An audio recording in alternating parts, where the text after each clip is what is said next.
Welcome to my first video of Prismatic. So this video we're going over a Hunter build, a Titan build, and a Warlock build, and I will release some more up until the Final Shape release, and then once Final Shape releases, I'm sure I'll have some even greater builds once we actually get to play with everything, stuff that'll just be absolutely broken. But it's been a while since I made a video, and I really wanted to jump in with a good video, and I have been working on this video for a while, and then Bungie released the fragments, the aspects, and then what was going to be on the class items, so I had to keep changing the builds that I was making, so hopefully you guys enjoy the video. And hopefully YouTube doesn't suppress this too bad because I made a video in 3 weeks. So we're starting off with Hunter, and we have the Facet of Blessing. Melee final blows start health regeneration, while Transcendent, melee final blows start health regeneration for you and nearby allies. So basically you get a melee kill and it's like you have Better Already or Recuperation.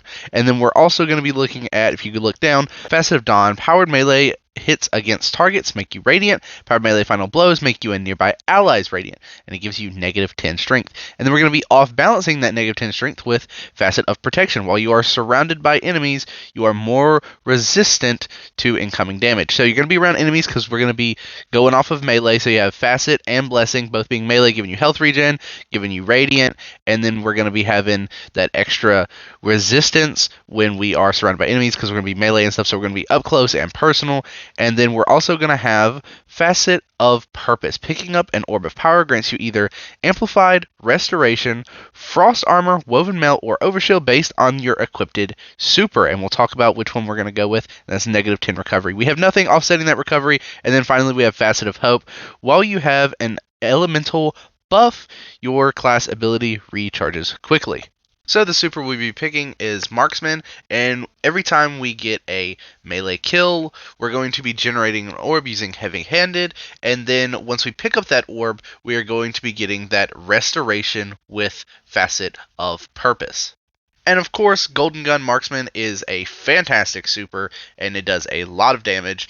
But for the melee, I think we're either looking at Knife Trick or Threaded Spike. And Knife Trick is by far my favorite melee, but Threaded Spike is really good at going through a ton of enemies. The only thing is it's not very good at killing enemies, so sometimes you have to prime them down. With Knife Trick, you can just kill them with one set of knives. So depends on what kind of content you're playing. If it's high-end content, you have to hit them either in the head or with 2 knives, and then if it is low-end content, Threaded Spike works just fine. Personally, I think I'll be going Knife Trick.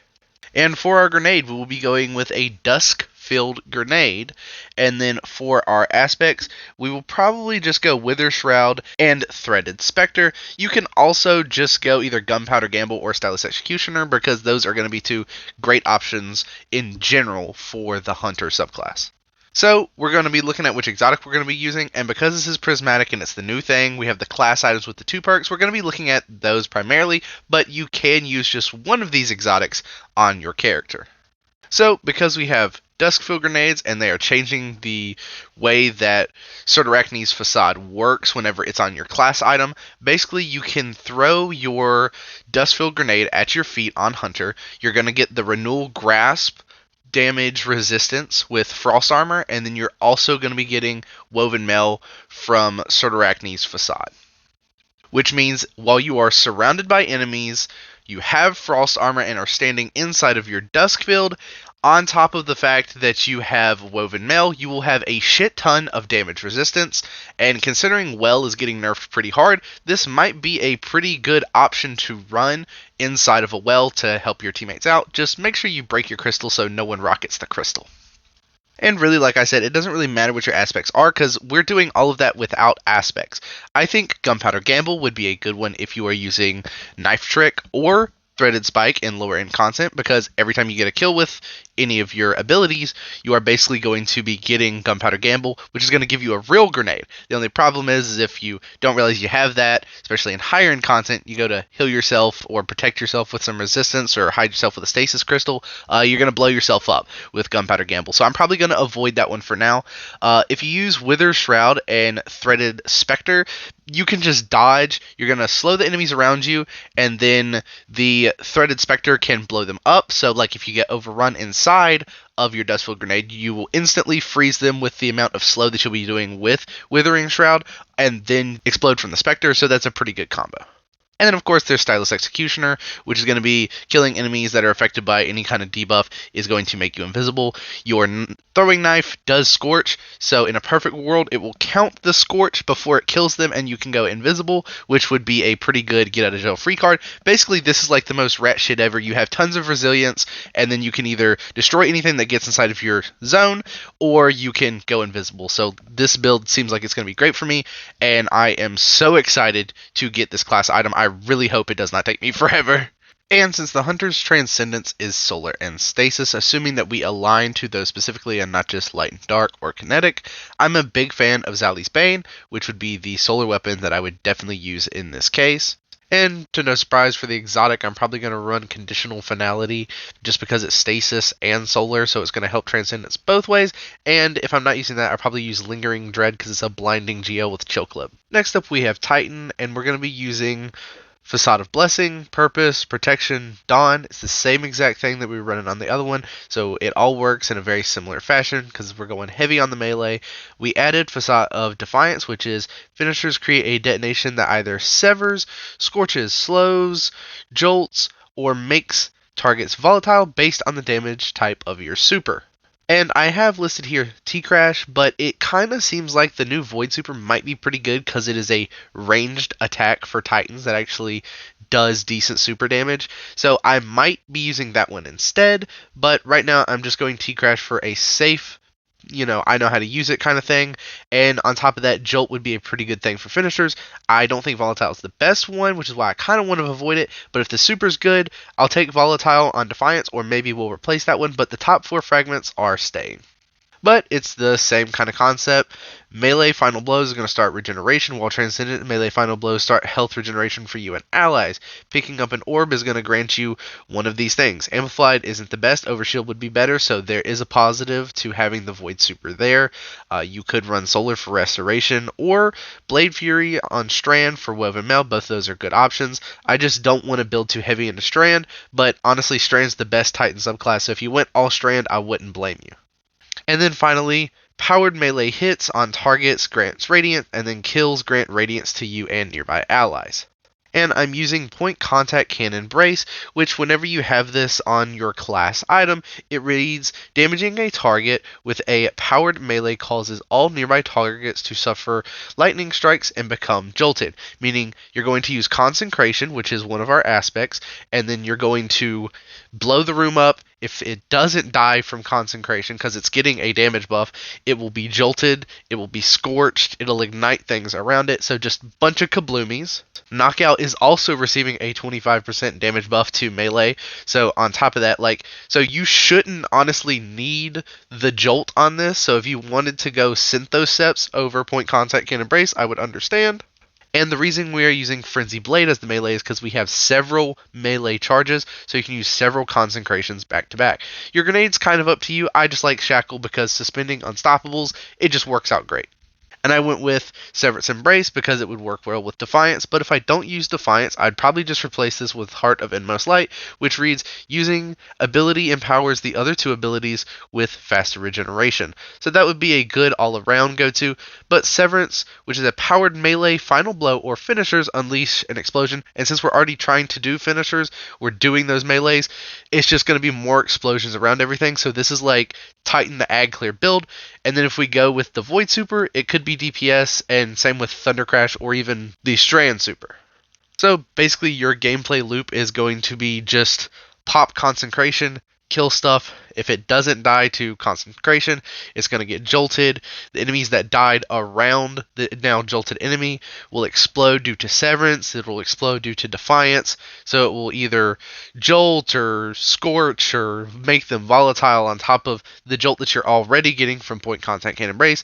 And then you're just doing tons of explosions with Severance in general. So if it doesn't die from one Consecration, it's probably within finish range, so you can either finish it, or you can just, shoot it with your special weapon. And as far as weapons that I'd be running for this, the Titan Transcendence is Arc and Strand, so Arc and Strand weapons would be the better of the options. And for weapons, I have 2 strand weapons I would recommend. It would either be Sword Breaker with 1-2 punch because it's going to be strand, and then 1-2 punch is going to make your melee do even more damage on top of that, and then plus it's, like I said, strand, but shotguns also do decent damage. So if you're already up close to that champion, it's not finishable, a shotgun shot, a normal Frenzy Blade, finisher, whatever, it's more than likely you've nuked everything at this point.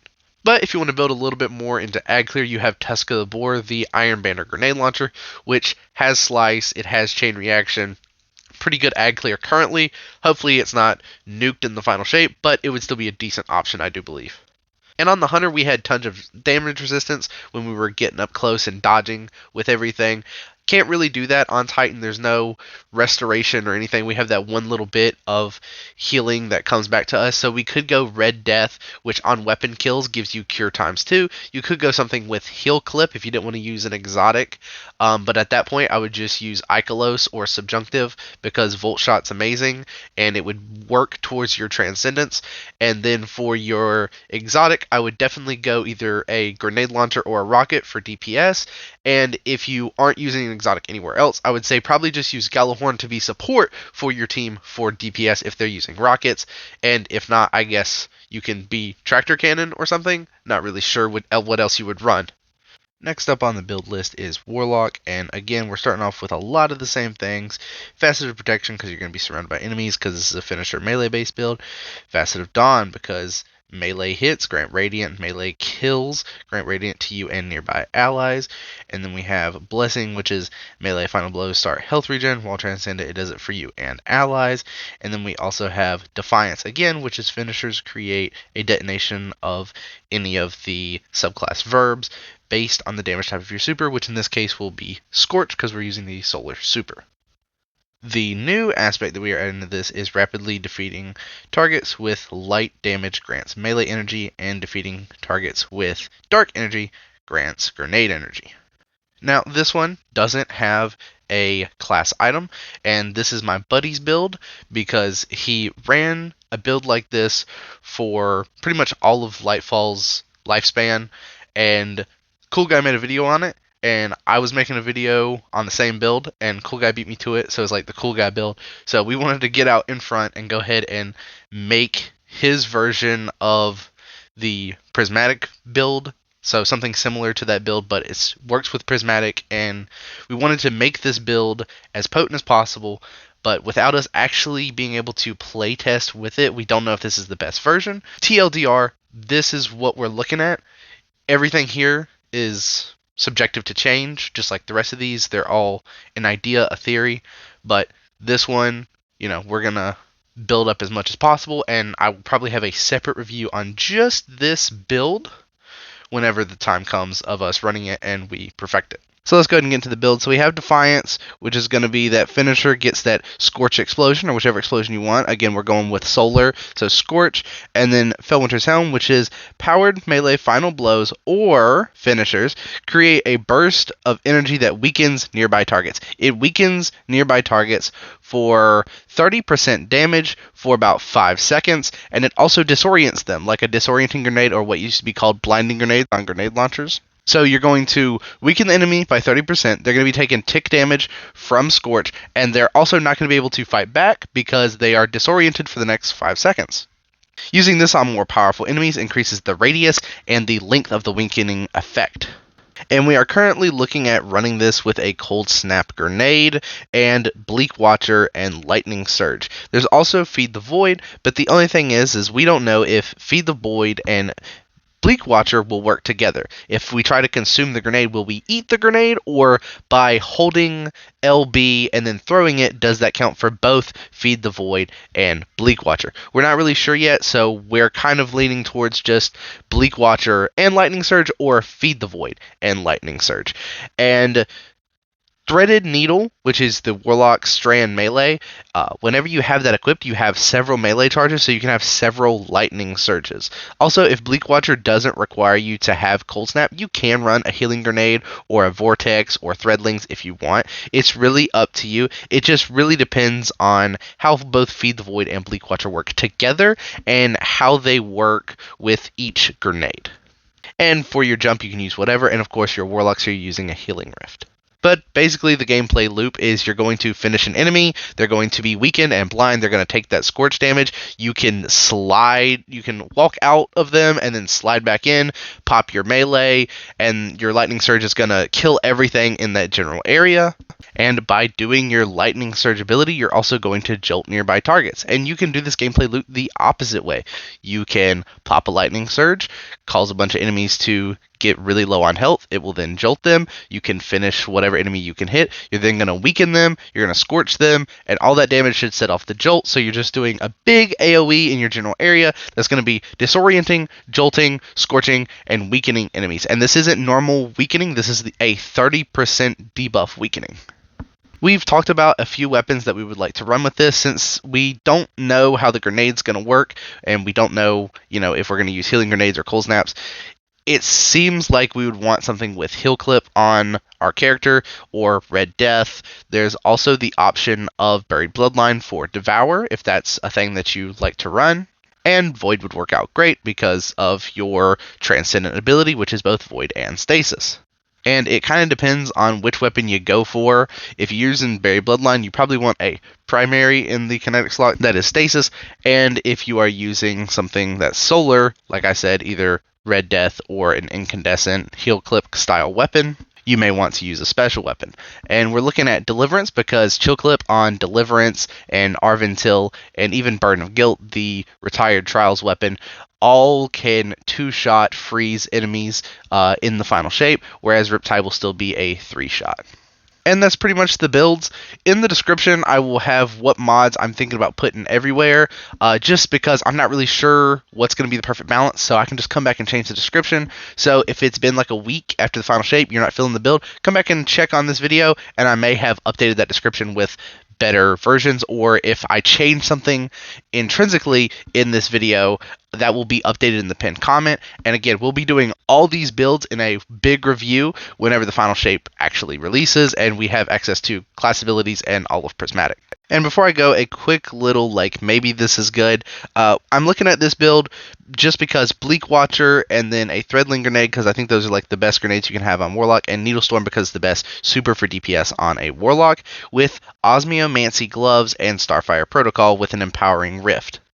I'm not going to get into the fragments because I don't really know how good this build's going to be overall, but basically, Osmiomancy gives you grenade energy back based on hits, and then Starfire gives you grenade energy back based on hits and kills while empowered. So if you pop an Empowering Rift, throw out your Stasis turret, and it does damage, you're going to get your grenades back faster, so you can have your turret up and then constantly spam out Threadlings in a perfect world. And again, I don't know if this works with Feed the Void, because I'm trying to use that for Devour. So if it doesn't, you can switch to Weave Caller, and every time you lay down that Empowering Rift, that's even more Threadlings just for a little bit of extra damage.